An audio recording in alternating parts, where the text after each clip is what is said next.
Hello दोस्तों, स्वागत है आपका आपके अपने YouTube चैनल दिसार जीकेजीएस क्लासेस में। दोस्तों, आप सब लोग कैसे हैं? उम्मीद करते हैं आप सब लोग अच्छे होंगे, स्वस्थ होंगे, मस्त होंगे और अपनी तैयारी बेहतरीन तरीके से आप सभी कर रहे होंगे।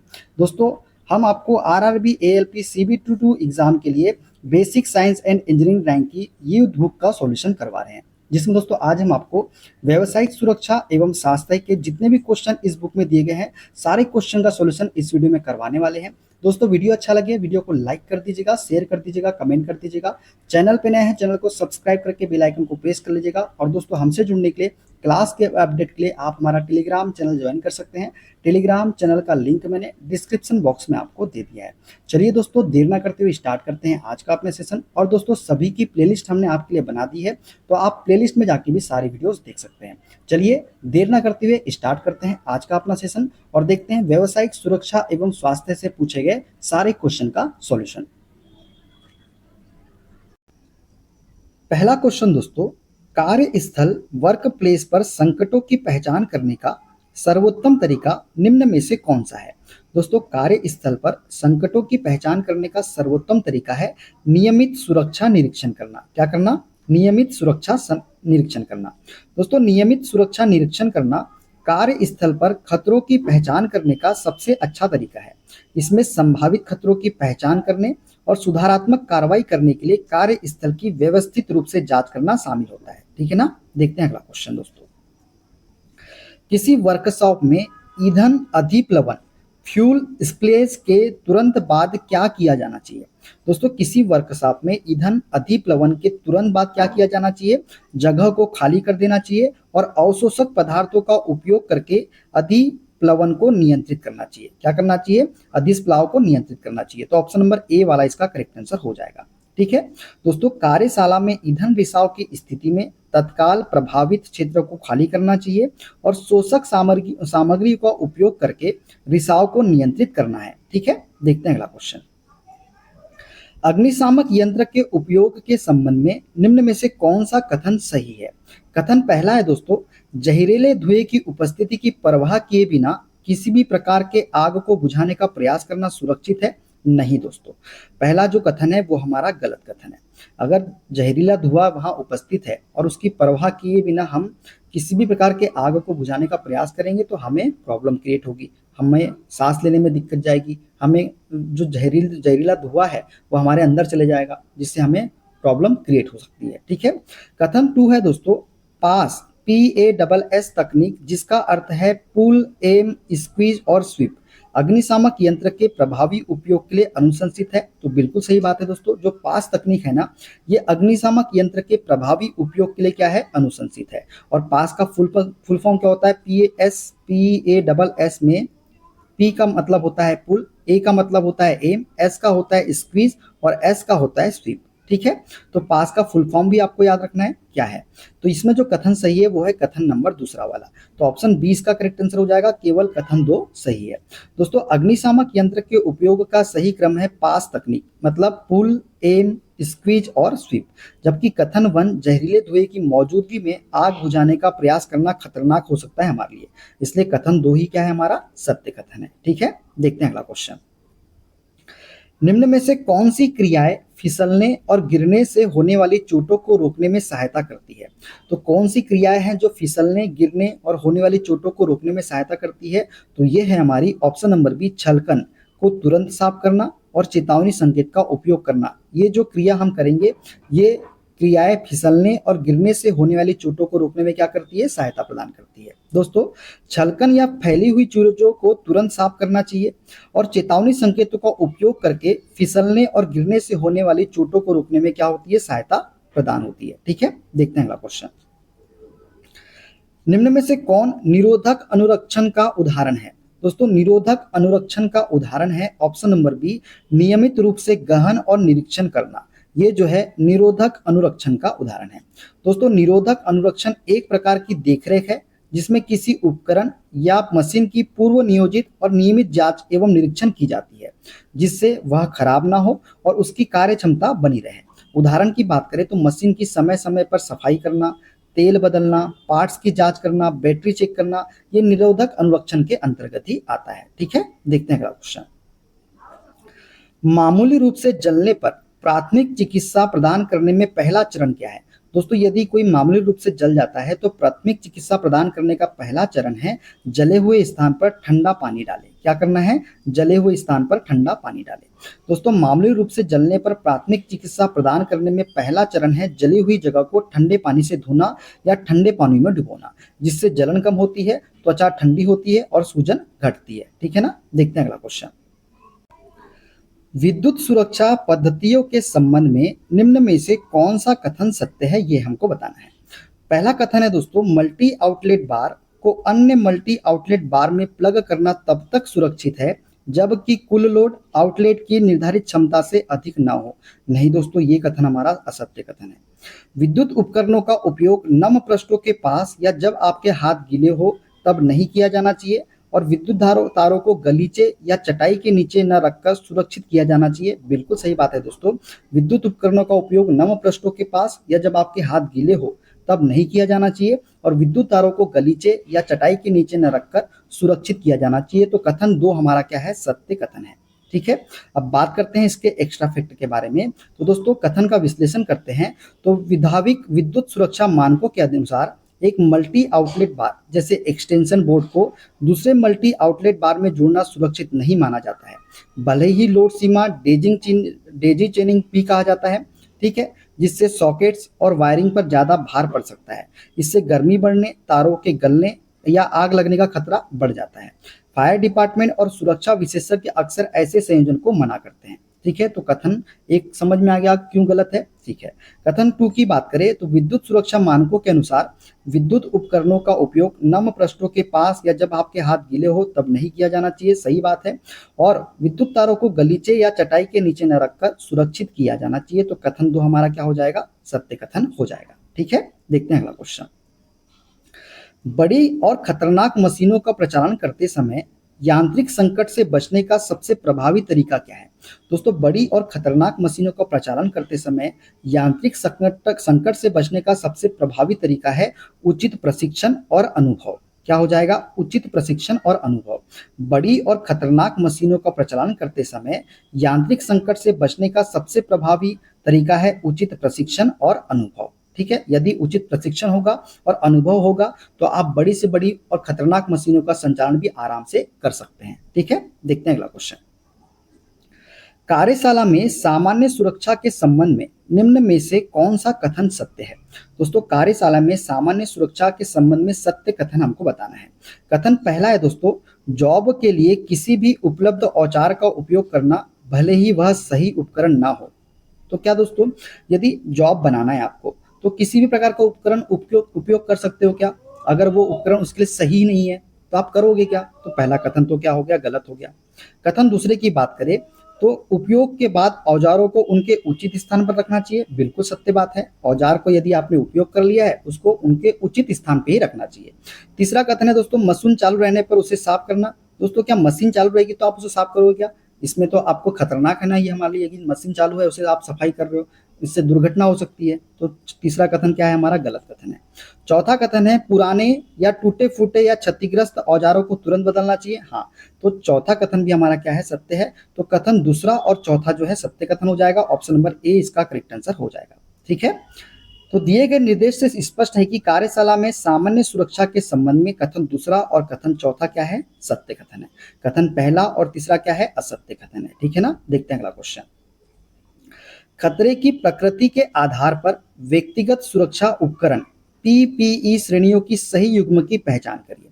तो दोस्तों, पीपीई श्रेणी की सही युग्म की पहचान करना है तो गैर श्वसन सुरक्षा हेलमेट, श्वसन नाक मास्क। यदि गैर श्वसन कर रहे तो गैर श्वसन का मतलब क्या है कि सांस लेने वाला कुछ प्रॉब्लम, सांस लेने वाली कोई चीज नहीं है, तो सांस लेने वाली नहीं है तो सुरक्षा हेलमेट का प्रयोग करेंगे, और श्वसन की है तो हम नाक मास्क का प्रयोग करेंगे।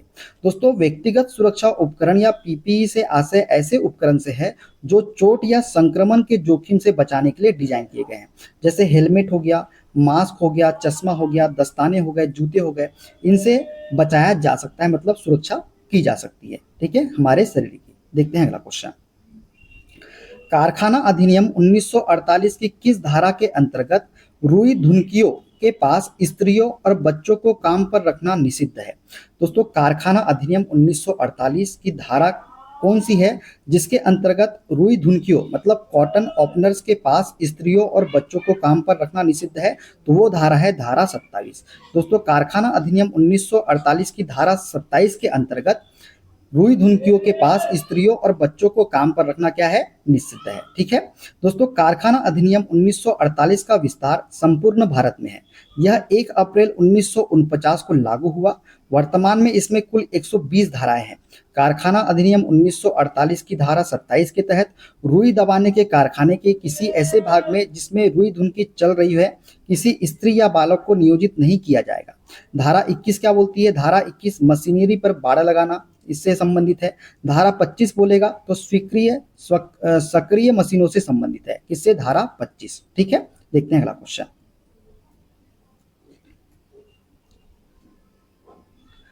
किसी आपातकालीन स्थिति में आग की सूचना देते समय आपातकालीन सेवाओं को प्रदान की जाने वाली सबसे महत्वपूर्ण जानकारी क्या है? दोस्तों, किसी आपातकालीन स्थिति में आग की सूचना देते समय आपातकालीन सेवाओं को प्रदान की जाने वाली सबसे महत्वपूर्ण जानकारी है ऑप्शन नंबर सी, आग कैसे लगी और क्या कोई घायल या लापता है। ये जो है आपातकालीन सेवाओं को प्रदान की जाने वाली सबसे महत्वपूर्ण जानकारी है। दोस्तों, किसी आपातकालीन स्थिति में आग लगने की सूचना देते समय आपातकालीन सेवाओं को प्रदान की जाने वाली सबसे महत्वपूर्ण जानकारी है आग कैसे लगी और क्या कोई लापता या घायल है, ये भी हमको बताना जरूरी है। ये सभी जानकारियां अग्निशमन विभाग को हमारी मदद के लिए तेजी से और प्रभावी ढंग से प्रतिक्रिया करने में क्या करती है? सहायता प्रदान करती है। ठीक है, देखते हैं अगला क्वेश्चन।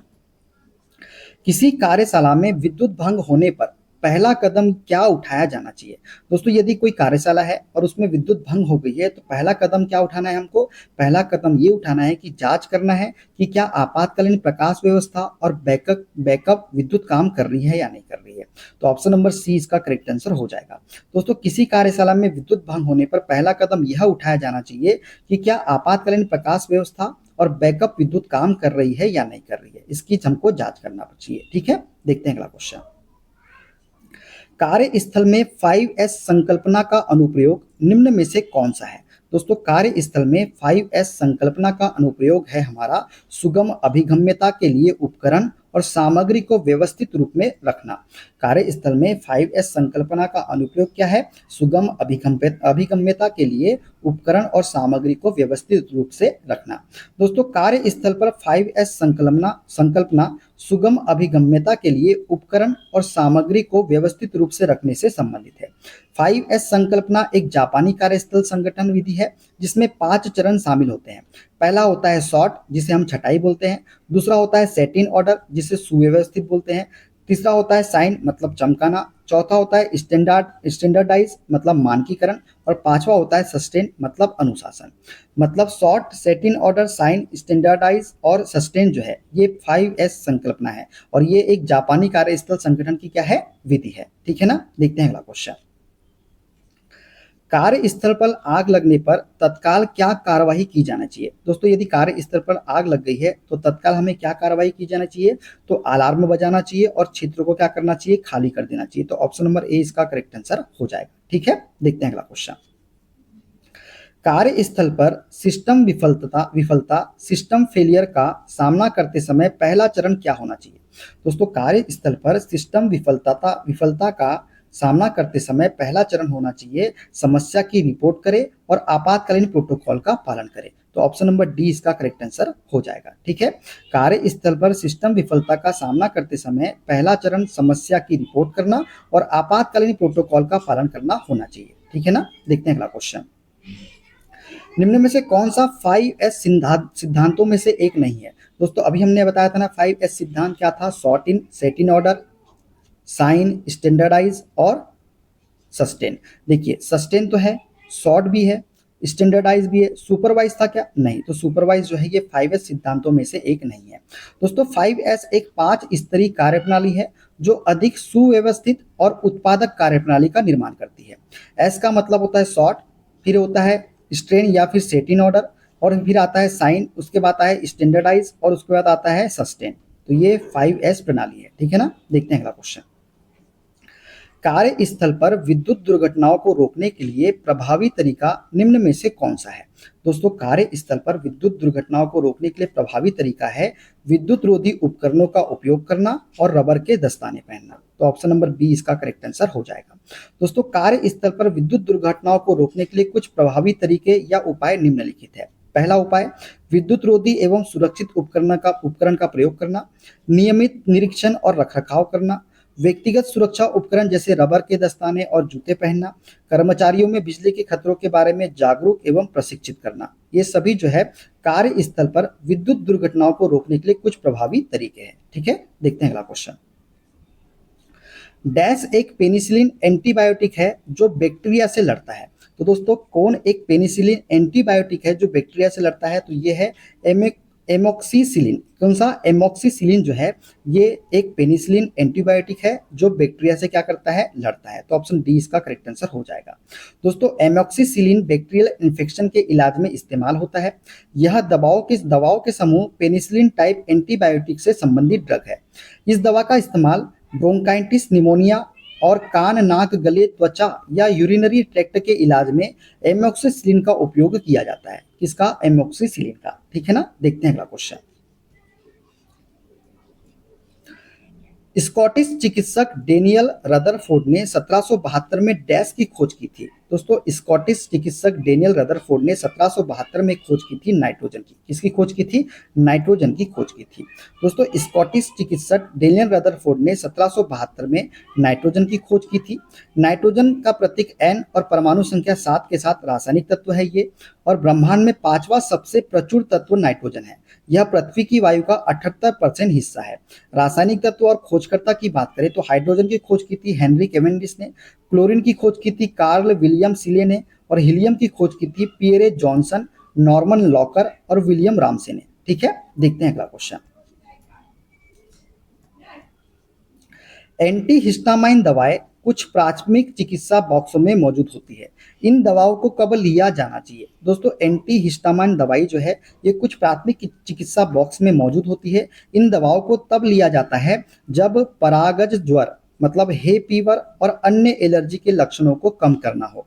कब किया जाता है इसका प्रयोग? जब परागज ज्वर मतलब हे फीवर हो और अन्य एलर्जी के लक्षण को कम करने के लिए एंटीहिस्टामाइन दवाई का प्रयोग किया जाता है। ठीक है दोस्तों, एंटीहिस्टामाइन दवाओं का उपयोग पराग ज्वर, हे फीवर, पित्ती, नेत्रशोथ, एलर्जी के लक्षणों को दूर करने के लिए तथा कीड़े के काटने या डंक के उपचार के लिए किया जाता है। किसका उपयोग? एंटीहिस्टामाइन दवाई का उपयोग। ठीक है, देखते हैं अगला क्वेश्चन। पैरासीटामोल प्राथमिक चिकित्सा बॉक्सों फर्स्ट एड बॉक्स में मौजूद होती है। इन दवाओं को कब लिया जाना चाहिए? तो पैरासीटामोल दवा का प्रयोग हम कब करते हैं दोस्तों? जब हल्का दर्द हो और बुखार हो, इसे कम करने के लिए हम पैरासीटामोल दवा का उपयोग करते हैं। ठीक है, देखते हैं अगला क्वेश्चन। कौन सा पदार्थ फेफड़ों के कैंसर का कारण बन सकता है? तो कौन सा खतरनाक पदार्थ है जो फेफड़ों के कैंसर का कारण बन सकता है? तो ये है अभ्रक के कण। अभ्रक के कण जो है ना, ये फेफड़ों के कैंसर का कारण बन सकता है।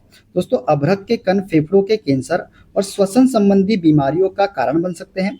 अभ्रक के सभी रूप मनुष्य के लिए कार्सिनोजेनिक है। एस्बेस्टस के संपर्क में आने से इसके द्वारा फेफड़ों, स्वरयंत्र और अंडाशय के कैंसर और फुफ्फुस तथा पेरिटोनियल स्तर का कैंसर भी हो सकता है। किसके द्वारा? अभ्रक के कण के द्वारा। ठीक है ना, देखते हैं अगला क्वेश्चन।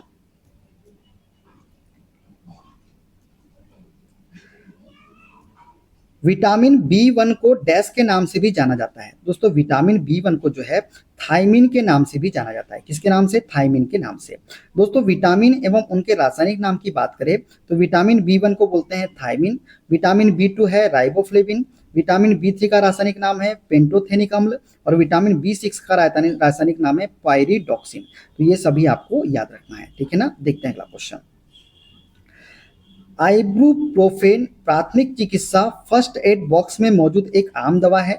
आइबुप्रोफेन कब ली जानी चाहिए? दोस्तों, आइबुप्रोफेन जो है ना, ये दर्द, बुखार और सूजन का इलाज करने के लिए ली जाती है। किसका? दर्द, बुखार और सूजन के इलाज में आइबुप्रोफेन को लिया जाता है। दोस्तों, आइबुप्रोफेन दवा दर्द, बुखार और सूजन का इलाज करने के लिए ली जानी चाहिए।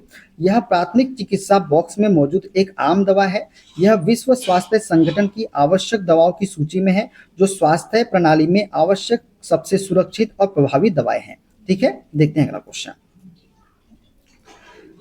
रक्त के उचित स्कंदन क्लॉटिंग के लिए निम्न में से किस विटामिन की आवश्यकता होती है? दोस्तों, रक्त के उचित स्कंदन के लिए जो विटामिन की आवश्यकता होती है वो है हमारा विटामिन के।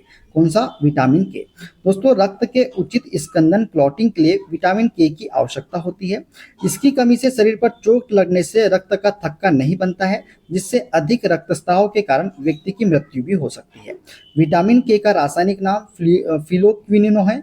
यह वसा में घुलनशील विटामिन होता है। इसका मुख्य स्रोत अंडा, यकृत उत्पाद, हरी पत्तेदार सब्जियां, टमाटर, गोभी, सोयाबीन इत्यादि होते हैं। तो इसका रासायनिक नाम क्या होता है दोस्तों, बताइए? इसका रासायनिक नाम होता है हमारा क्या? बताइए, इसका रासायनिक अभी बताया ना हमने आपको, फिलोक्विनोन। क्या होता है? फिलोक्विनोन। ठीक है, देखते हैं अगला क्वेश्चन। गर्दन को सीधा करने के लिए सिर को ऊपर उठाना डैश कहलाता है? दोस्तों, गर्दन को सीधा करने के लिए सिर को ऊपर उठाना जो है ये कहलाता है वक्षीय खिंचाव। क्या कहलाता है? वक्षीय खिंचाव कहलाता है। ठीक है दोस्तों। मानव शरीर से गुजरने वाली धारा का परिमाण यदि निम्न हो तब आघात की अनुभूति नहीं होगी। दोस्तों, मानव शरीर से गुजरने वाली धारा का परिमाण यदि 1 मिलियन एम्पियर से कम हो, किससे? 1 मिली एम्पियर से कम हो तो आघात की अनुभूति नहीं होगी। दोस्तों, मानव शरीर से गुजरने वाली धारा का परिमाण यदि 1 मिली एम्पियर से कम हो तब आघात की अनुभूति नहीं होती है। मानव शरीर का प्रतिरोध लगभग 1000 ओम होता है। कितना होता है? 1000 ओम होता है। ठीक है, देखते हैं अगला क्वेश्चन। मानव शरीर पर बिजली के झटके का जोर निम्न में से किस पर निर्भर करता है? दोस्तों, मानव शरीर पर बिजली के झटके का जोर जो है ना ये लाइन वोल्टेज पर निर्भर करता है। किस पर निर्भर करता है? लाइन वोल्टेज पर। मानव शरीर पर बिजली के झटके का जोर लाइन वोल्टेज पर निर्भर करता है।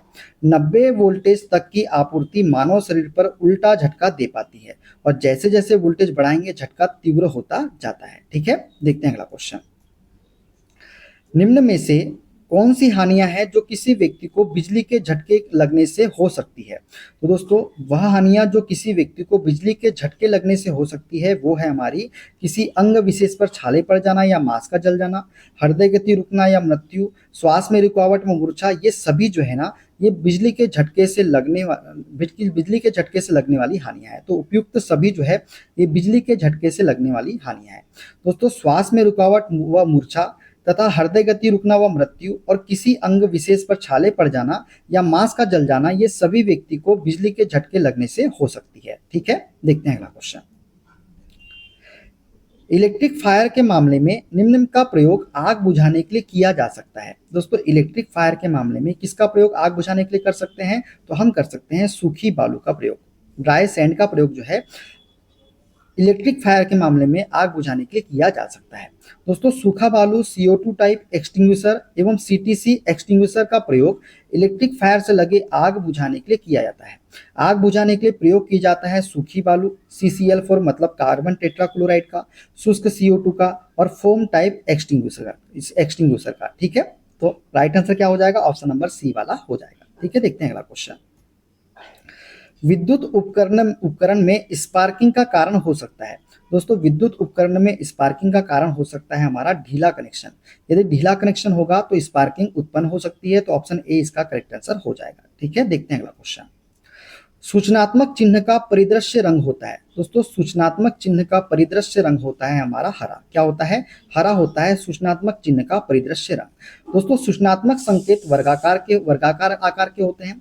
जो हरे रंग की पृष्ठभूमि पर सफेद रंग की आकृति होती है अथवा सफेद रंग की पृष्ठभूमि पर लाल रंग की आकृति द्वारा प्रदर्शित किया जाता है। किसको? सूचनात्मक चिन्ह को। ठीक है, देखते हैं अगला क्वेश्चन। विद्युत से उत्पन्न आग के कारण इनमें से कौन से अग्निशामक प्रयोग नहीं किए जाना चाहिए? दोस्तों, यदि कहीं विद्युत से आग उत्पन्न हुई है तो वहां पे किसका प्रयोग नहीं करना चाहिए? तो झाग प्रकार के अग्निशामक का प्रयोग नहीं करना चाहिए जहां पे विद्युत से आग लगी हो। ठीक है, देखते हैं अगला क्वेश्चन। ISO का तात्पर्य है? दोस्तों, ISO का तात्पर्य है इंटरनेशनल स्टैंडर्ड ऑर्गेनाइजेशन। क्या है? इंटरनेशनल ऑर्गेनाइजेशन फॉर स्टैंडर्डाइजेशन या फिर इंटरनेशनल स्टैंडर्ड ऑर्गेनाइजेशन। ठीक है, तो ISO का तात्पर्य है इंटरनेशनल स्टैंडर्ड ऑर्गेनाइजेशन। ठीक है ना, देखते हैं अगला क्वेश्चन। बिजली की आग को बुझाने के लिए निम्न में से किस अग्निशामक का प्रयोग करना चाहिए? दोस्तों, बिजली की आग बुझाने के लिए किस निम्नलिखित किस्म के अग्निशामक का प्रयोग करना चाहिए? तो बिजली की आग किस किस्म के अंतर्गत आती है? तो ये आती है क्लास डी के अंतर्गत। किसके अंतर्गत आती है? डी के अंतर्गत आती है बिजली से लगी आग। तो दोस्तों डी वर्ग अग्नि, इसके अंतर्गत मोटर, जनरेटर, ट्रांसफार्मर आदि मशीनों की windings, domestic and power wiring, cables, wire insulation, control panel आदि में लगी हुई आग आती है, जो विद्युत स्फुलन इलेक्ट्रिक स्पार्किंग के द्वारा उत्पन्न होती है। इसे निम्न सामक युक्तियों द्वारा नियंत्रित किया जाता है। एक है कार्बन टेट्राक्लोराइड और एक होता है कार्बन डाइऑक्साइड। ठीक है, इनके द्वारा बिजली से लगी आग को बुझाया जाता है। तो ये क्लास डी के अंतर्गत आती है दोस्तों। ठीक है, तो इसमें आंसर आप लगा लीजिएगा क्लास डी वर्ग। ठीक है, देखते हैं अगला। कुछ कुछ जगह में क्लास सी भी दिया रहता है, लेकिन ये क्लास डी के अंतर्गत आती है दोस्तों। ठीक है ना, देखते हैं अगला क्वेश्चन। वर्कशॉप में भारी सामान उठाते समय अधिकतम भार शरीर के किस अंग पर होना चाहिए? दोस्तों वर्कशॉप में भारी सामान उठाते समय अधिकतम भार जो होना चाहिए ये हमारे पैरों पर होना चाहिए। किसमें होना चाहिए? पैरों पर। ठीक है, देखते हैं अगला क्वेश्चन। विद्युत से उत्पन्न आग बुझाने के लिए निम्न में से कौन सा अग्निशामक यंत्र उपयुक्त है? दोस्तों विद्युत से यदि आग लगा है तो किसका उपयोग करेंगे हम? हेलोन अग्निशामक का प्रयोग करेंगे। ठीक है, किसका? हेलोन अग्निशामक का। ठीक है, देखते हैं अगला क्वेश्चन। निम्न के प्रयोग से बिजली के कारण लगी आग को बुझाया जा सकता है। किसके प्रयोग के द्वारा बिजली की आग को बुझाया जा सकता है दोस्तों? तो ये है हमारा कार्बन टेट्राक्लोराइड अग्निशामक का प्रयोग करके बिजली के कारण लगी आग को बुझाया जा सकता है। ऑप्शन नंबर बी इसका करेक्ट आंसर हो जाएगा। ठीक है, देखते हैं अगला क्वेश्चन। निम्नलिखित में से सुरक्षा का कौन सा प्रकार व्यवसायिक सुरक्षा नहीं है? कौन सा प्रकार है जो व्यवसायिक सुरक्षा नहीं है? तो दोस्तों ये है सड़क सुरक्षा। सड़क सुरक्षा जो है ये व्यवसायिक सुरक्षा का प्रकार नहीं है। मशीन सुरक्षा हो गया, शरीर सुरक्षा हो गया, कार्य सुरक्षा हो गया, ये व्यवसायिक सुरक्षा के प्रकार है। ठीक है, देखते हैं अगला क्वेश्चन। घावों को भरने के लिए प्राथमिक उपचार के डिब्बे में डैश की ट्यूब होनी चाहिए? दोस्तों घावों को भरने के लिए प्राथमिक उपचार के डिब्बे में जो है किसकी? बीटाडिन की ट्यूब होनी चाहिए। किसकी? बीटाडिन की। तो ऑप्शन सी इसका करेक्ट आंसर हो जाएगा। घावों को भरने के लिए प्राथमिक उपचार के डिब्बों में बीटाडिन की ट्यूब होनी चाहिए। सेफ्रोमाइसिन दर्द निवारक में प्रयोग किया जाता है। किसका? सेफ्रोमाइसिन का। फेयर एंड लवली त्वचा पर उत्पन्न दाग धब्बों के लिए उपयोग किया जाता है और पेनिसिलिन का प्रयोग चर्म रोगों के लिए उपयोग किया जाता है। तो जो हमारे घावों को भरने के लिए प्राथमिक उपचार के डिब्बे में होना चाहिए वो है हमारी बीटाडिन। ठीक है, देखते हैं अगला क्वेश्चन। यदि तेल, पेट्रोल या विद्युत दोष की वजह से आग लगी हो तो प्रयोग किए जाने वाला अग्निशामक होगा। दोस्तों यदि तेल, पेट्रोल या विद्युत दोष की वजह से आग लगी हो तो हम किसका प्रयोग करते हैं? हम करते हैं सीटीसी अग्निशामक का। किसका? सीटीसी अग्निशामक का। यदि तेल, पेट्रोल या विद्युत क्षेत्र की वजह से आग लगी हो तो उसमें सीटीसी अग्निशामक प्रयोग किया जाता है। इस प्रकार के अग्निशामक का प्रयोग सामान्यतः सभी प्रकार की आग को बुझाने के लिए किया जाता है, लेकिन विद्युत से लगी आग के लिए अधिक उपयुक्त एवं सुरक्षित होते हैं। ठीक है, देखते हैं अगला क्वेश्चन। दिया हुआ चित्र निम्न में से किसका चिन्ह है? दोस्तों ये जो चित्र दिया गया है ये किसका चिन्ह है? तो ये है दोस्तों हमारा विद्युत झटके का खतरे का चिन्ह। तो ऑप्शन सी इसका करेक्ट आंसर हो जाएगा। ठीक है, देखते हैं अगला क्वेश्चन। अग्निशामक CO2 अग्निशामक निम्न में से किन प्रकार की अग्नि को बुझाने के काम आता है? दोस्तों CO2 अग्निशामक ये जो है वर्ग बी एवं डी क्लास की अग्नि को, किसको? वर्ग बी एवं डी क्लास की अग्नि को बुझाने के लिए हम किसका उपयोग करते हैं? CO2 अग्निशामक का प्रयोग करते हैं। तो ऑप्शन नंबर डी वाला इसका करेक्ट आंसर हो जाएगा। ठीक है, देखते हैं अगला क्वेश्चन। किस तरह का अग्निशामक इलेक्ट्रिकल अग्नि को समन करने योग्य होता है? तो हमने अभी बताया ना दोस्तों, ये होता है कार्बन डाइऑक्साइड अग्निशामक। कौन सा? कार्बन डाइऑक्साइड फायर एक्सटिंग्विशर जो है ये इलेक्ट्रिकल अग्नि को समन करने योग्य होता है। तो ऑप्शन बी इसका करेक्ट आंसर हो जाएगा। दोस्तों इलेक्ट्रिकल अग्नि को समन करने के लिए CO2, बालू, SiO2 या कार्बन टेट्राक्लोराइड का प्रयोग किया जाता है। ठीक है, CO2 मीन्स क्या होता है? कार्बन डाइऑक्साइड होता है। ठीक है ना, देखते हैं अगला क्वेश्चन। वाटर ब्रेक परीक्षण का डैश में उपयोग किया जाता है। दोस्तों वाटर ब्रेक परीक्षण जो है ना इसका उपयोग हम करते हैं सतह की सफाई की जांच के लिए। सतह की सफाई की जांच की जाए इसके लिए हम वाटर ब्रेक परीक्षण का उपयोग करते हैं। तो वाटर ब्रेक परीक्षण सतह की सफाई की जांच में उपयोग होता है। ठीक है, देखते हैं अगला क्वेश्चन। बहिस्त्राव उपचार प्लांट में अम्ल अपशिष्ट को डैश से मिलाने पर निष्प्रभावी किया जा सकता है। दोस्तों बहिस्त्राव उपचार प्लांट में अम्ल अपशिष्ट को किसमें मिलाकर, क्षार से मिलाने पर क्या किया जा सकता है, निष्प्रभावी किया जा सकता है। तो ऑप्शन ए इसका करेक्ट आंसर हो जाएगा। दोस्तों बहिस्त्राव उपचार प्लांट में अम्ल अपशिष्ट को क्षार से मिलाने पर निष्प्रभावी किया जा सकता है। ठीक है ना, देखते हैं अगला क्वेश्चन। दिया हुआ चिन्ह डैश चेतावनी को दर्शाता है। दोस्तों ये जो चिन्ह है ये कौन सी चेतावनी को दर्शाता है, तो ये है दोस्तों हमारा लेजर बीम चेतावनी को। लेजर बीम चेतावनी को दर्शाता है दिया हुआ चिन्ह। ठीक है, देखते हैं अगला क्वेश्चन। सूचनात्मक चिन्ह की पृष्ठभूमि डैश रंग की एवं आकार डैश होता है।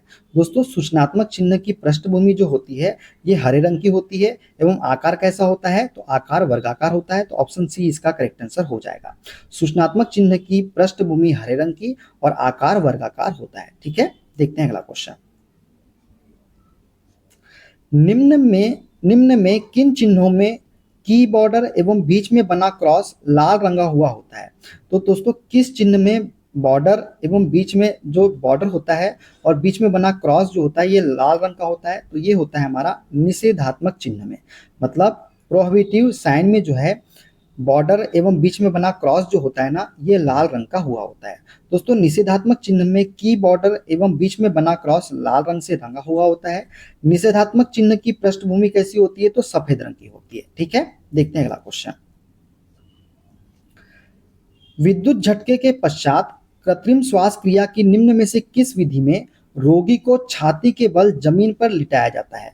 तो ये विधि है दोस्तों हमारी सैफर विधि। सैफर विधि में रोगी को छाती के बल जमीन पर लिटाया जाता है। और ये कौन सी विधि है, कृत्रिम श्वास क्रिया की एक विधि है सैफर विधि। तो ऑप्शन ए इसका करेक्ट आंसर हो जाएगा। ठीक है, विद्युत झटके के पश्चात कृत्रिम श्वास क्रिया की सैफर विधि में रोगी को छाती के बल जमीन पर लिटाया जाता है। क्यों लिटाया जाता है, क्योंकि इनके पीठ में छाले पड़ जाते हैं इस वजह से। ठीक है, देखते हैं अगला क्वेश्चन।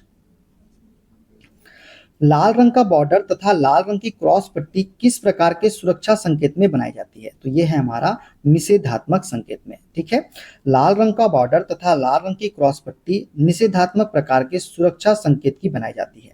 निषेधात्मक संकेत वृत्त के आकार के होते हैं। ये संकेत लाल रंग के बॉर्डर तथा क्रॉस बार और सफेद बैकग्राउंड पर काली आकृति द्वारा बनाए जाते हैं। इनके द्वारा विशेष प्रकार के कार्य को मना किया जाता है। ठीक है, देखते हैं अगला क्वेश्चन। विद्युत तारों में लगी आग को बुझाने के लिए प्रयोग किया जाने वाला अग्निशामक यंत्र है। दोस्तों विद्युत से लगी आग को बुझाने के लिए किसका प्रयोग करते हैं, तो हम करते हैं कार्बन टेट्रा क्लोराइड युक्त यंत्र का। ठीक है, विद्युत तारों में लगी आग को बुझाने के लिए कार्बन टेट्रा क्लोराइड युक्त यंत्र प्रयोग किया जाता है। इस प्रकार के यंत्र का लीवर दबाने पर वायु मिश्रित द्रव का छिड़काव प्रारंभ हो जाता है। इस यंत्र का उपयोग सामान्यतः सभी प्रकार की आग बुझाने के लिए किया जा सकता है। यह द्रव जलती हुई वस्तु को ढक लेता है और उसकी ऑक्सीजन की सप्लाई काटकर तुरंत ही आग बुझा देता है। कौन, कार्बन टेट्रा क्लोराइड युक्त यंत्र। ठीक है, देखते हैं अगला क्वेश्चन। कृत्रिम श्वास क्रिया की सरलतम विधि है। दोस्तों कृत्रिम श्वास क्रिया की सबसे सरलतम विधि है मुंह से मुंह में श्वास देना। तो ऑप्शन सी इसका करेक्ट आंसर हो जाएगा। दोस्तों कृत्रिम श्वास क्रिया की सरलतम विधि है मुंह से मुंह में श्वास देना।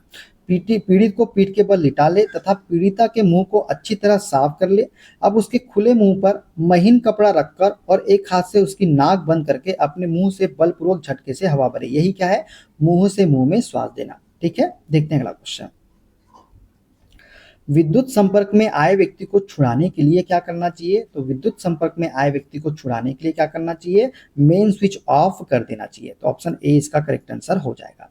दोस्तों विद्युत संपर्क में आए व्यक्ति को छुड़ाने के लिए मेन स्विच ऑफ कर देना चाहिए तथा यह ध्यान रखें कि विद्युत संपर्क से छुड़ाते समय पीड़ित झटके से भूमि पर ना गिरने पाए और उसे अधिक चोट ना लगने पाए। ठीक है, देखते हैं अगला क्वेश्चन।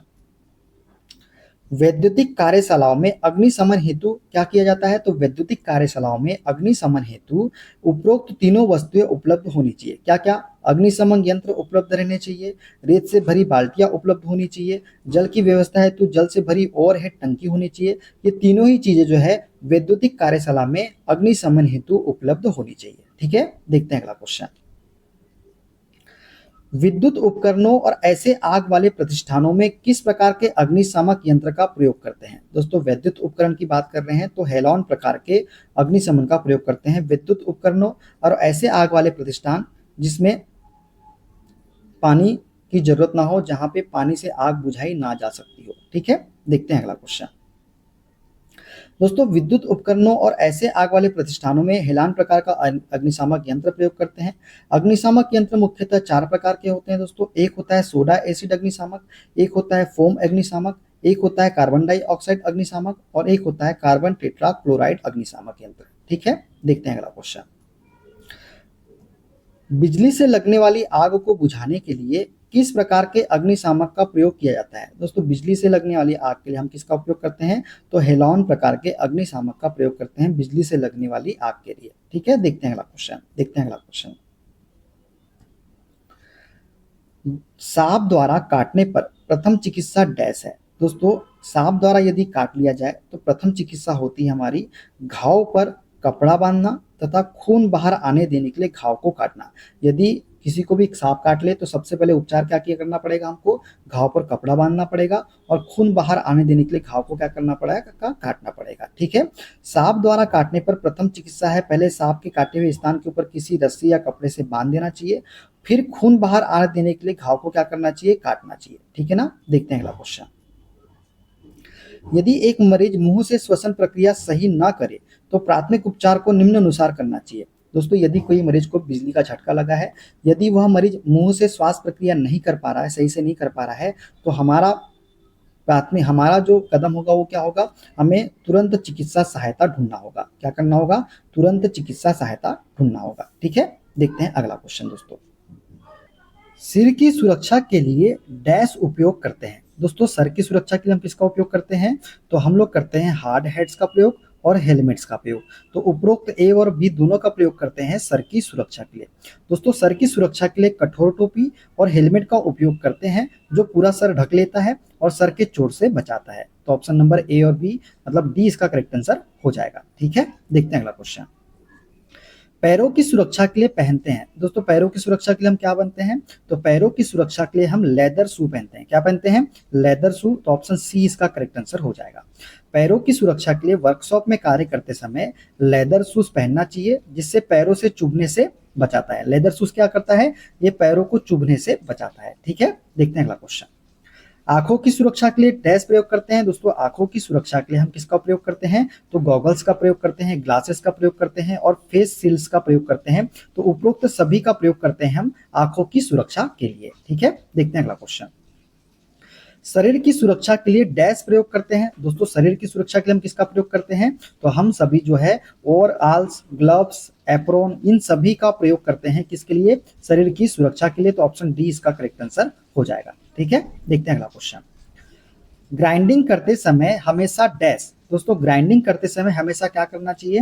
तो दोस्तों, ग्राइंडिंग करते समय हमेशा व्हील की साइड में खड़े होना चाहिए और गॉगल्स पहनना चाहिए। तो ऑप्शन नंबर बी और सी, तो ऑप्शन डी करेक्ट आंसर हो जाएगा। उपरोक्त तो बी और सी, ग्राइंडिंग करते समय व्हील की साइड में खड़े होना चाहिए और गॉगल्स पहनना चाहिए। दोस्तों, कार्यस्थल पर ग्राइंडर द्वारा ग्राइंडिंग करते समय हमेशा व्हील के साइड में खड़े होना चाहिए क्योंकि व्हील से निकलती चिंगारियां आपको हानि पहुंचा सकती है। और आंख में क्या पहनना चाहिए? चश्मा पहनना चाहिए। ठीक है, देखते हैं अगला क्वेश्चन। इनमें से क्या एक हस्त पुस्तिका में सहित नहीं होता है? तो दोस्तों, क्या है जो हस्त पुस्तिका में सन्निहित नहीं होता है? तो दोस्तों, ये है कारखाना कानून। कारखाना कानून जो है ये हस्त पुस्तिका में सन्निहित नहीं होता है। ठीक है, तो ऑप्शन डी इसका करेक्ट आंसर हो जाएगा। ठीक है ना, देखते हैं अगला क्वेश्चन। स्तंभों का मिलान करें। क्लास ए फायर मतलब वर्ग ए आग किसके अंतर्गत होती है दोस्तों? तो लकड़ी कागज के द्वारा जो लगी आग होती है ना, ये वर्ग ए के अंतर्गत आती है। वर्ग बी आग को क्या बोलते हैं? तो दोस्तों, वर्ग बी आग जो होती है ज्वलनशील द्रव के द्वारा जो लगी आग जो होती है ये वर्ग बी के अंतर्गत आती है। वर्ग सी की आग जो है, वर्ग सी की आग गैस एवं द्रवीकृत गैस के द्वारा मतलब गैसों के द्वारा लगी आग किसके अंतर्गत आती है? वर्ग सी के अंतर्गत आती है। और वर्ग डी आग के अंतर्गत कौन सी आती है? मेटल्स या धातुओं के द्वारा लगी आग वर्ग डी के अंतर्गत आती है। ठीक है, तो वर्ग ए आग किसके अंतर्गत आती है? लकड़ी कागज के द्वारा जो आग लगी होती है वह वर्ग ए की आग होती है। वर्ग बी की आग किसे बोलते हैं? जो ज्वलनशील द्रव के द्वारा लगी होती है वो वर्ग बी की आग हो जाती है। वर्ग सी आग किसे बोलते हैं? तो गैस या द्रवीकृत गैस के द्वारा जो आग उत्पन्न होती है या आग लगती है उसे वर्ग सी आग बोलते हैं। और वर्ग डी आग जो धातुओं के द्वारा लगती है वे वर्ग डी आग कहलाती है। ठीक है, तो दोस्तों वर्ग ए आग लकड़ी के द्वारा लगती है, वर्ग बी आग ज्वलनशील द्रव, वर्ग सी आग गैस व द्रवीकृत गैस के कारण, और वर्ग डी आग किसके द्वारा? धातुओं के द्वारा। ठीक है, तो राइट आंसर हो जाएगा ऑप्शन नंबर ए वाला। ठीक है, देखते हैं अगला क्वेश्चन। विद्युत धारा की वह परिसीमा जो उस हृदय स्थिति को उत्पन्न करती है जो तत्काल मृत्यु का कारण बनती है। तो दोस्तों विद्युत धारा की वह परिसीमा जो उस हृदय स्थिति को उत्पन्न करती है जो तत्काल मृत्यु का कारण बनती है वो है हमारी 50 से 100 मिली एम्पेयर की धारा। कितनी? 50 से 100 मिली एम्पेयर की धारा जब उत्पन्न होती है तो तत्काल मृत्यु का कारण बनती है। ठीक है, विद्युत धारा की वह परिसीमा जो उस हृदय स्थिति को उत्पन्न करती है जो तत्काल मृत्यु का कारण बनती है वह 50 से 100 मिली एम्पेयर होती है। ठीक है ना, देखते हैं अगला क्वेश्चन। कारखाना कानून 1948 भाग 23 के अनुसार कौन सी मशीन एक खतरनाक मशीन नहीं है? तो दोस्तों कारखाना कानून 1948 के भाग 23 के अनुसार वह मशीन जो खतरनाक मशीन नहीं है वो है ग्राइंडिंग मशीन। कौन सी मशीन? ग्राइंडिंग मशीन जो है ये खतरनाक मशीन नहीं है। ठीक है, देखते हैं अगला क्वेश्चन। क्लास ए टाइप के अग्नि के लिए ईंधन होता है। दोस्तों क्लास ए टाइप अभी हमने बताया था ना, कास्ट, कपड़ा या कागज से लगी आग वर्ग ए के अंतर्गत आती है, तो ऑप्शन नंबर सी वाला इसका करेक्ट आंसर हो जाएगा। वुड, क्लॉथ, पेपर के द्वारा जो लगी आग होती है ये क्लास ए के अंतर्गत आती है। ठीक है दोस्तों, क्लास ए टाइप में आती है कागज, लकड़ी, प्लास्टिक, इनके द्वारा जो आग लगती है। क्लास बी टाइप में तेल, पेट्रोल, तेल आदि से लगी आग। क्लास सी टाइप में प्रोपेन, ब्यूटेन, मीथेन आदि के रूप में मतलब गैसों के द्वारा जो आग लगती है। और क्लास डी टाइप में धातुओं के द्वारा एल्युमिनियम, मैग्नीशियम, टाइटेनियम तथा बिजली की आग भी क्लास डी के अंतर्गत आती है। ठीक है, देखते हैं अगला क्वेश्चन। क्लास अग्नि के लिए शामकों के प्रकार है। दोस्तों क्लास ए के लिए शामकों के प्रकार है। दोस्तों क्लास ए में यदि आग लगी है तो हम किसके द्वारा किसका उपयोग करेंगे? किस अग्निशामक का प्रयोग करेंगे? तो हम करेंगे दोस्तों जल पूरित शामक का, मतलब वाटर फिल्ड एक्सटिंग्विशर का प्रयोग करेंगे हम क्लास ए की आग यदि लगी है तो। ठीक है, क्लास ए अग्नि के लिए शामकों में जल पूरित शामक होता है। ठीक है ना, देखते हैं अगला क्वेश्चन। विद्युतीय कार्य करते समय सुरक्षा मानक के रूप में कौन से सूचना पट्ट का प्रयोग किया जाना चाहिए? तो विद्युतीय कार्य करते समय सुरक्षा मानक के रूप में हम किसका प्रयोग करते हैं? अत्यधिक खतरनाक सूचना पट्ट का प्रयोग किया जाना आवश्यक है। ठीक है, तो ऑप्शन नंबर बी वाला करेक्ट आंसर हो जाएगा। देखते हैं अगला क्वेश्चन। क्लास ए अग्नि में अग्नि का कारण डैश होता है। तो दोस्तों क्लास ए अग्नि में हमने बताया थे ना, कागज, कपड़ा, क्लॉथ, ये जो है मतलब लकड़ी, कागज, कपड़ा, तो ये जो है ये क्लास ए अग्नि में अग्नि का कारण होता है। तो ऑप्शन नंबर ए वाला इसका करेक्ट आंसर हो जाएगा। दोस्तों क्लास ए अभी हमने बताया लकड़ी, कागज, पत्ते से लगी आग होती है। क्लास बी ज्वलनशील तरल पदार्थ जैसे तेल हो गया, पेट्रोल हो गया, डीजल, इनके द्वारा लगी आग होती है। क्लास सी के अंतर्गत प्रोपेन, ब्यूटेन, मीथेन या गैसों से लगी आग। और क्लास डी में मैग्नीशियम, टाइटेनियम धातु की ज्वाला तथा बिजली की आग इसके अंतर्गत आती है। ठीक है, देखते हैं अगला क्वेश्चन। फैक्ट्री एक्ट 1948 में वर्णित सप्ताह की व्याख्या के अनुसार यह 7 दिनों की अवधि है जो निम्न की मध्य रात्रि से प्रारंभ होती है। दोस्तों फैक्ट्री एक्ट 1948 में वर्णित सप्ताह की व्याख्या के अनुसार यह 7 दिनों की अवधि है जो कि सोमवार की मध्य रात्रि से क्या होती है? प्रारंभ होती है। तो ऑप्शन बी इसका करेक्ट आंसर हो जाएगा। ठीक है, कौन सा हो जाएगा? ऑप्शन नंबर बी वाला। देखते हैं अगला क्वेश्चन। निम्न में से कौन दुर्घटना की रोकथाम में सहायक है? तो दुर्घटना कैसे रोकी जा सकती है? तो स्वचालित सुरक्षा गार्ड का प्रयोग करके, इंटरलॉक सुरक्षा गार्ड का प्रयोग करके और ट्रिप सुरक्षा गार्ड का प्रयोग करके, मतलब उपरोक्त तो तीनों का ही प्रयोग करके जो है दुर्घटना की रोकथाम में सहायक होते हैं ये तीनों ही चीजें। ठीक है, देखते हैं अगला क्वेश्चन। निम्न में से कौन औद्योगिक खतरे एवं दुर्घटना के कारण बनते हैं? तो औद्योगिक खतरे और दुर्घटना के कारण बनते हैं शोर व कंपन, खराब लाइट व खराब वायु आवागमन, उष्मा तथा आर्द्रता। ये तीनों ही जो है ये औद्योगिक खतरे एवं दुर्घटना के कारण बनते हैं। तो उपरोक्त सभी इसका करेक्ट आंसर हो जाएगा। ठीक है, औद्योगिक खतरे एवं दुर्घटना के कारण बनते हैं शोर व कंपन, खराब लाइट व खराब वायु आवागमन, उष्मा तथा आर्द्रता, अरुचि, असुरक्षित पहनावा, जल्दबाजी, ये सभी जो है औद्योगिक खतरे एवं दुर्घटना के क्या बनते हैं? कारण बनते हैं। ठीक है ना, देखते हैं अगला क्वेश्चन। भारतीय बॉयलर अधिनियम 1923 लागू होता है। दोस्तों भारतीय बॉयलर अधिनियम 1923 जो है ये 100 लीटर से अधिक क्षमता के बॉयलर पर क्या होता है, लागू होता है? तो ऑप्शन बी इसका करेक्ट आंसर हो जाएगा। ठीक है, भारतीय बॉयलर अधिनियम 100 लीटर से अधिक क्षमता के बॉयलर पर लागू होता है। देखते हैं अगला क्वेश्चन। निम्न में से कौन सी युक्ति सुरक्षा को प्रोत्साहित करने के लिए प्रयोग की जाती है?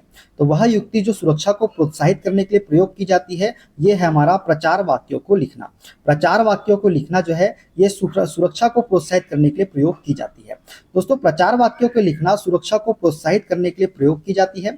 कुछ प्रचार निम्नलिखित होते हैं, जैसे काम करते समय ना करो बात, नहीं तो दुर्घटना से होगी मुलाकात, जीवन के है 3 दुश्मन, लापरवाही, नशा और प्रदूषण, नसीब समझकर छोड़ो मत, सुरक्षा नियम को तोड़ो मत। ये क्या है? ये प्रचार वाक्य है। ठीक है, देखते हैं अगला क्वेश्चन। यदि दक्षतापूर्ण प्रक्रिया द्वारा किसी उत्पाद को पर्यावरणीय रूप से निरोधक बनाया जाए तो निम्न में से कौन सा सही है? तो सही कथन जो होगा वो होगा ऑप्शन नंबर सी, फिर भी वह लाभदायक हो सकता है। दोस्तों, यदि दक्षतापूर्ण प्रक्रिया द्वारा किसी उत्पाद को पर्यावरणीय रूप से निरोधक भी बनाया जाए तो फिर भी वह क्या हो सकता है, हमें लाभदायक हो सकता है। तो ऑप्शन सी इसका करेक्ट आंसर हो जाएगा। देखते हैं अगला क्वेश्चन। आग को निम्न में से कितने वर्ग में रखा जाता है? दोस्तों, आग को कितने वर्ग में रखा गया है? तो आग को 4 श्रेणियों में रखा गया है। कौन कौन सी? ए, बी, सी और डी। ठीक है, आग की 4 श्रेणियां हैं जो ए, बी, सी तथा डी है। ए श्रेणी की आग में कार्बोनेशियस, बी श्रेणी में तेलीय, सी श्रेणी में गैसीय और डी श्रेणी में विद्युतीय आग आती है। ठीक है ना, देखते हैं अगला क्वेश्चन। वर्ग ए में डैश से लगी आग होती है, तो अभी हमने आपको बताया था ना, वर्ग ए से लगी आग किसके द्वारा लगती है? लकड़ी, कागज। तो ऑप्शन बी इसका करेक्ट आंसर हो जाएगा। ठीक है, वर्ग ए में कार्बोनेशियस आग है। जलने वाले पदार्थ लकड़ी, पेपर, कपड़ा, रबर और कुछ प्लास्टिक्स है। आग बुझाने के लिए प्रेशर वाले पानी, फोम या multipurpose dry chemical fire extinguisher का प्रयोग किया जाता है। किसकी आग बुझाने के लिए? वर्ग ए की आग को बुझाने के लिए। ठीक है, देखते हैं अगला क्वेश्चन। वर्ग बी में डैश से लगी आग होती है, तो वर्ग बी में किसके अंतर्गत आग लगती है? किसके द्वारा? तो वर्ग बी में लगती है तरल पदार्थों से लगी आग होती है वर्ग बी के अंतर्गत। वर्ग बी में तैलीय पदार्थ आते हैं जो निम्न है, गैसोलीन हो गया, मिट्टी का तेल हो गया, पेंट थिनर हो गया, पेट्रोल आदि हो गया। ये सभी जो है वर्ग बी के अंतर्गत आते हैं। और वर्ग बी आग बुझाने के लिए आग से ऑक्सीजन को दूर करके ज्वलनशील लिक्विड को बुझाया जाता है। इस प्रकार खतरनाक भागों को इग्निशन पॉइंट पर पहुंचने से रोका जा सकता है। ठीक है ना, देखते हैं अगला क्वेश्चन। वर्ग डी में डैश से लगी आग होती है। दोस्तों, वर्ग डी में विद्युत से लगी आग होती है। विद्युत से लगी आग जो है ये वर्ग डी के अंतर्गत आती है। बात करें दोस्तों एक्स्ट्रा फैक्ट के बारे में, तो वर्ग डी में विद्युत से लगी आग होती है, जैसे अप्लायंसेस हो गया, स्विच हो गया, इलेक्ट्रिकल बक्से हो गया या पावर टूल्स हो गए इत्यादि इसके अंतर्गत आते हैं। इस आग को बुझाने के लिए हम सीटीसी अग्निशामक का प्रयोग करते हैं। किसका? सीटीसी अग्निशामक का। तो राइट आंसर क्या हो जाएगा? ऑप्शन नंबर ए वाला हो जाएगा। ठीक है, देखते हैं अगला क्वेश्चन दोस्तों। विद्युत से लगी आग को बुझाया जाता है। दोस्तों, विद्युत से लगी आग को जो है सीटीसी फायर एक्सटिंग्विशर का प्रयोग करके बुझाया जाता है। मतलब कार्बन टेट्राक्लोराइड का प्रयोग करके विद्युत से लगी आग को क्या किया जाता है? बुझाया जाता है। दोस्तों, सीटीसी फायर एक्सटिंग्विशर इस फायर में कार्बन टेट्राक्लोराइड तथा ब्रोमोक्लोरो डाइफ्लोरोमीथेन भरा रहता है। इसे विद्युत की आग बुझाने के लिए प्रयोग किया जाता है क्योंकि इसके रसायन विद्युतीय कुचालक होते हैं और ये गैसें हानिकारक भी होती है। ठीक है, देखते हैं अगला क्वेश्चन। गैस से लगी आग को निम्न में से किससे बुझाया जाता है? तो गैस से लगी आग को बुझाया जाता है दोस्तों ड्राई पाउडर अग्निशामक यंत्र के द्वारा। किसके द्वारा? ड्राई पाउडर अग्निशामक यंत्र के द्वारा गैस से लगी आग को बुझाया जाता है। दोस्तों, यह ड्राई पाउडर के साथ फिट होते हैं। ये भी स्टोर प्रेशर टाइप या गैस कार्टिज टाइप होते हैं। यह वाटर फिल्ड की तरह ही होते हैं। अंतर सिर्फ नोजल का होता है। इनका प्रयोग सी क्लास फायर अर्थात गैसों से लगी आग बुझाने के लिए हम करते हैं। किसका? ड्राई पाउडर अग्निशामक यंत्र का। ठीक है, देखते हैं अगला क्वेश्चन। CO2 का प्रयोग डैश प्रकार की आग बुझाने के लिए करते हैं। दोस्तों, CO2 का प्रयोग जो है हम किसके लिए करते हैं? तो कार्बन डाइऑक्साइड का प्रयोग हम जो है क्लास डी की आग बुझाने के लिए करते हैं। किसकी? क्लास डी की। ड्राई केमिकल एक्सटिंग्विशर का प्रयोग इलेक्ट्रिक फायर पर किया जाता है। प्रायः प्लंजर टाइप होता है ये। इसमें कार्बन डाइऑक्साइड या नाइट्रोजन गैस के द्वारा सोडियम बाइकार्बोनेट पाउडर को बाहर निकाला जाता है और ये आग डी श्रेणी में आती है। ठीक है ना, देखते हैं अगला क्वेश्चन। फोम एक्सटिंग्विशर का प्रयोग डैश की आग बुझाने के लिए करते हैं। तो दोस्तों, फोम एक्सटिंग्विशर का प्रयोग जो है हम करते हैं क्लास बी की आग को बुझाने के लिए। किसके लिए? क्लास बी की आग को बुझाने के लिए। दोस्तों फोम एक्सटिंग्विशर का प्रयोग, इस प्रकार के एक्सटिंग्विशर का प्रयोग आयल फायर को बुझाने के लिए किया जाता है। ये आग वर्ग बी में आती है। इसमें बाहरी कंटेनर में सोडियम बाइकार्बोनेट का घोल और अंदरूनी कंटेनर में एल्युमिनियम सल्फेट का घोल होता है। इसके बॉडी पर लगभग 100 mm साइज का भूरे रंग का हाथ बना होता है। क्या बना होता है इसके बॉडी पर? 100 mm साइज का भूरे रंग का हाथ बना होता है। ठीक है, देखते हैं अगला क्वेश्चन।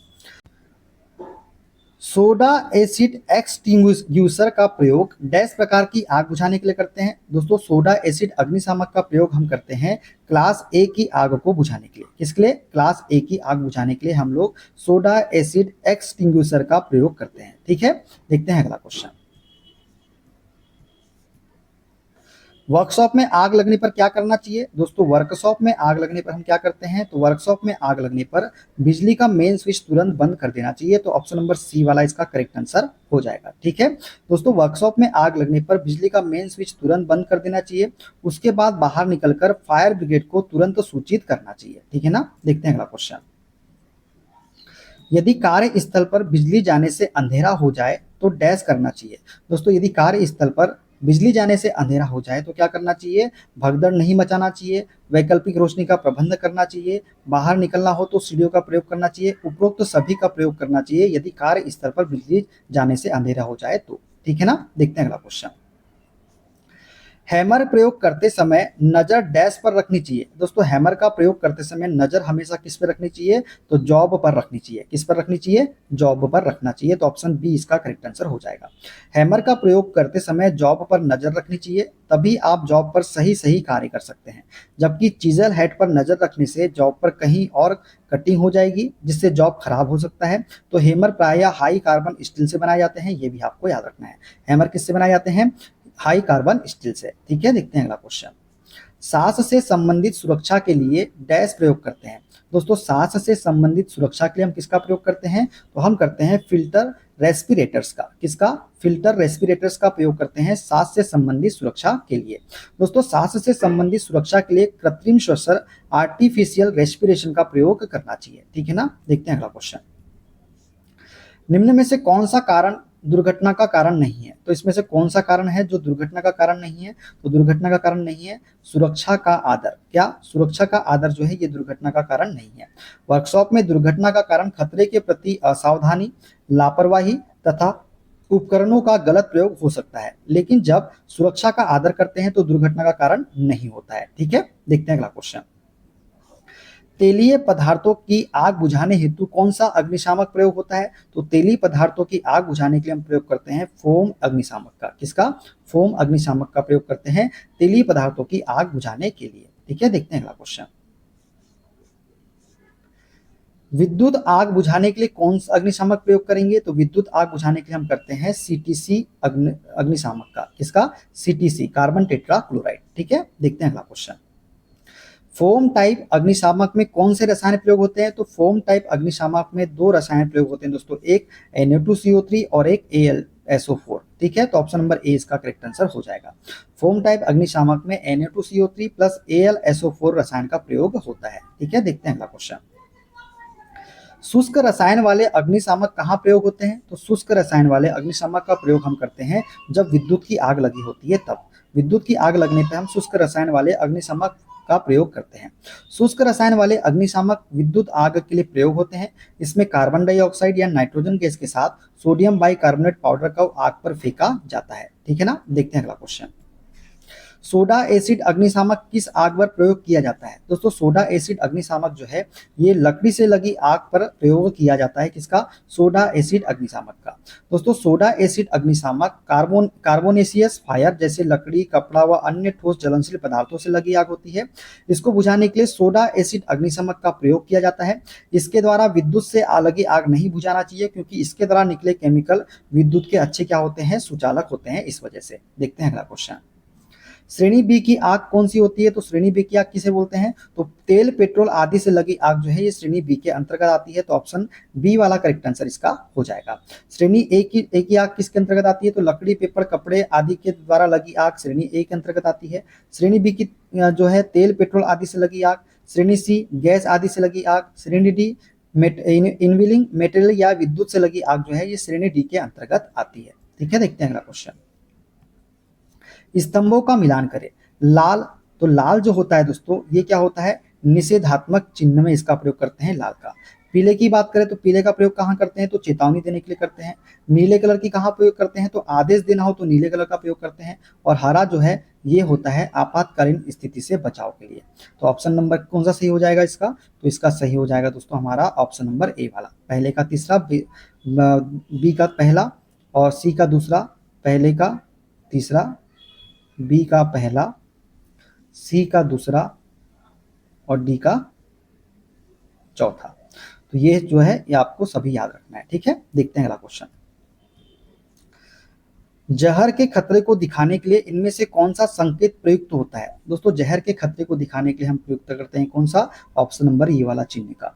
ये जो है किसका सिंबल है, जहर के खतरे का है। ठीक है, जहर से खतरे को विकल्प बी में दिखाए गए चिन्ह द्वारा दिखाया जाता है। बहुत से कारीगर नशे की आदत के शिकार हो जाते हैं तथा कभी कभी नशे की अवस्था में ही कारखाने में चले जाते हैं। ऐसे कारीगर स्वयं तो दुर्घटना के शिकार होते ही हैं, साथ ही दूसरों के लिए भी खतरे हो सकते हैं। ठीक है ना, देखते हैं अगला क्वेश्चन। एक रेगुलेटर यूनिट को दर्शाने के लिए निम्न में से किस संकेतन का प्रयोग किया जाता है। दोस्तों एक रेगुलेटर यूनिट को दर्शाने के लिए प्रयोग करते हैं 0.3 संकेतन का। किसका, 0.3 संकेतन का प्रयोग करते हैं एक रेगुलेटर यूनिट को दर्शाने के लिए। देखते हैं अगला क्वेश्चन। चित्र में दर्शाया गया चिन्ह किस वर्ग में आता है। तो दोस्तों ये जो चिन्ह है इसे हम क्या बोलते हैं, तो इसे हम बोलते हैं प्रोहिबिशन साइन। किसे बोलते हैं, प्रोहिबिशन साइन बोलते हैं, निषेधात्मक चिन्ह। ठीक है, क्या बोलते हैं, निषेधात्मक चिन्ह का सिंबल है ये वाला जो चिन्ह दिया गया है। ठीक है, इस प्रकार के संकेत चिन्हों द्वारा किसी भी गलत कार्य को न करने की सलाह दी जाती है, जिससे कारखानों में दुर्घटनाएं कम होती है। चिन्हों की आकृति गोलाई में होती है, जिससे वृत्त की बाहरी गोलाई लाल रंग में होती है और अंदर जो आकृति बनी होती है वह काले रंग में होती है, उस पर लाल क्रॉस का निशान बना होता है। ठीक है ना, तो ऑप्शन बी इसका करेक्ट, सी इसका करेक्ट आंसर हो जाएगा। देखते हैं अगला क्वेश्चन। इस प्रकार का सिंबल दिख जाए दोस्तों तो ये है धूम्रपान और नग्न आग निषेध। इस प्रकार का सिंबल दिख जाए तो पैदल यात्री निषेध। इस प्रकार का सिंबल दिख जाए तो पानी से आग ना बुझाए। ये सभी आपको याद रखना है। ठीक है, देखते हैं अगला क्वेश्चन। चित्र में दर्शाया गया चिन्ह में डैश वर्ग में आता है। दोस्तों चित्र में दर्शाया गया चिन्ह जो है ये किसके अंतर्गत आता है, तो ये आता है वार्निंग साइन के अंतर्गत। किसके अंतर्गत, वार्निंग साइन के अंतर्गत आता है ये जो चित्र दर्शाया गया है ये वाला। इन्हें चेतावनी चिन्ह देने वाले चिन्ह कहते हैं। इनकी आकृति त्रिभुजाकार होती है, जिसकी बैकग्राउंड पीले रंग की और चिन्ह तथा बॉर्डर काले रंग में होते हैं। ये विभिन्न प्रकार की चेतावनी के लिए प्रयोग किए जाते हैं। यह निम्न होते हैं, जिनके नीचे इनका प्रयोग या उद्देश्य भी लिखा होता है। ठीक है, अब कौन कौन से होते हैं वो भी देख लेते हैं। जैसे दोस्तों ये वाला सिंबल जो है आग का खतरा, इस प्रकार का सिंबल दिखे तो बिजली के झटके का खतरा, इस प्रकार का सिंबल दिखे तो जहरीला खतरा, इस प्रकार का सिंबल दिख जाए तो विस्फोटक का खतरा, इस प्रकार का सिंबल दिख जाए तो सिर के ऊपर खतरा, और इस प्रकार का सिंबल दिख जाए तो सामान्य खतरे का जोखिम इस चिन्ह के रूप है। ये भी सभी आपको याद रखना है। ठीक है, उसी प्रकार इस प्रकार से आपको चिन्ह दिख जाए तो लटका हुआ भार, इस प्रकार से तो कमजोर छत, इस प्रकार से दिख जाए तो ये फोर्क लिफ्ट ट्रक हो जाएगा। ये संचारक पदार्थ का है, ये आयनीकरण विकिरण का है, ये लेजर बीम विकिरण का है। तो ये सभी आपको याद रखने हैं। ठीक है, देखते हैं अगला क्वेश्चन। चित्र में दर्शाया गया चिन्ह किस वर्ग में आता है। ये जो चिन्ह है दोस्तों ये किस वर्ग में आता है, तो ये आता है मैंडेटरी साइन, मतलब अनिवार्य चिन्ह के अंतर्गत। किसके, अनिवार्य चिन्ह के अंतर्गत आता है। ठीक है, देखते हैं अगला क्वेश्चन। अब इसमें भी देख लीजिए, जैसे ऊपर में हेलमेट पहनते हैं हम, फिर आंख की सुरक्षा के चश्मा पहने, कानों की सुरक्षा के लिए ये रेस्पिरेटर मास्क पहने, नाकों की सुरक्षा के लिए दस्ताने पहने, हाथों की सुरक्षा के लिए सुरक्षा बेल्ट पहने, गार्ड का उपयोग करें जिससे आपको बाद में प्रॉब्लम ना है, दस्ताने पहनना चाहिए, हाथ धोए, ये पैरों की सुरक्षा के लिए जूते। ये सभी सिंबल आपको याद रखना है। ये जो सिंबल दिख रहे हैं आपको, ये सभी सिंबल को आपको याद रखना है। ठीक है, देखते हैं अगला क्वेश्चन। चित्र में दर्शाया गया चिन्ह निम्न में से किस वर्ग में आता है, तो ये जो चिन्ह है दोस्तों ये है इंफॉर्मेशन साइन। इंफॉर्मेशन साइन के अंतर्गत आता है ये वाला चिन्ह। सूचनात्मक संकेत इंफॉर्मेशनल साइन की बात करें तो इस प्रकार के चिन्हों द्वारा सुरक्षा से संबंधित सूचना दी जाती है। इनका आकार वर्गाकार होता है, इनकी बैकग्राउंड हरी और चिन्ह सफेद रंग में होता है। चित्र प्राथमिक सहायता की सूचना देता है। ये क्या करता है, ये प्राथमिक सहायता की सूचना प्रदान करता है। ठीक है दोस्तों, क्लियर है। तो दोस्तों ये थे आज के सारे क्वेश्चन। वीडियो कैसा लगा कमेंट बॉक्स में जरूर बताइएगा। यहाँ पे हमारा टॉपिक ये व्यावसायिक सुरक्षा एवं स्वास्थ्य पूरी तरह से समाप्त होता है। इसके बाद अगली क्लास हम नेक्स्ट टॉपिक की करेंगे। वीडियो अच्छा लगे दोस्तों वीडियो को लाइक कर दीजिएगा, शेयर कर दीजिएगा, कमेंट कर दीजिएगा। चैनल पे नए हैं चैनल को सब्सक्राइब करके बेल आइकन को प्रेस कर लीजिएगा। मिलते हैं दोस्तों अगले वीडियो में, अपना ख्याल रखिए। Okay bye bye, take care.